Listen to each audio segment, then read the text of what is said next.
Hi guys, welcome to wings of oil. और आज हम इंस्टॉल करने वाले हैं प्रोटेक्टिव फिल्म अपने R15 V3 के इंस्ट्रूमेंट कंसोल पे। So let's get started. और मेन रीजन है इस प्रोटेक्टिव फिल्म को इंस्टॉल करने के पीछे, वो है स्क्रैचेस, जो कि इंस्ट्रूमेंट कंसोल पे पड़ रहा है। So to protect the instrument console from further scratches, और जो स्क्रैचेस पहले से ही हैं उनका तो कुछ किया नहीं जा सकता है। और ये जो प्रोटेक्टिव फिल्म है वो मोबाइल फोन्स के लिए आता है, मेनली फीचर फोन्स पे। तो इसे आप कोई भी मोबाइल शॉप जहाँ पे टेम्पर्ड ग्लास वगैरह मिलता है वहाँ से आप लगवा सकते हैं। और ये मुझे पड़ा सिर्फ 20 रुपीज का।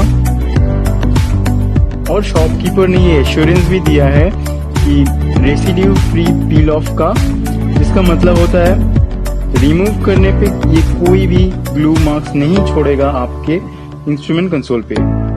Okay guys, that's all for today.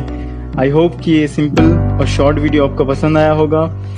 If yes, please like and subscribe. और कोई क्वेश्चन या फिर सजेशन हो तो कमेंट डाउन बिलो। और मैं मिलता हूँ आपसे नेक्स्ट वीडियो में। Till then, ride safe and stay happy. Film लगने के बाद कोई भी प्रॉब्लम नहीं आ रहा है। इनफैक्ट मुझे पहले से भी बेटर लग रहा है in terms of visibility. We are dreaming in the dark, nothing more than dust.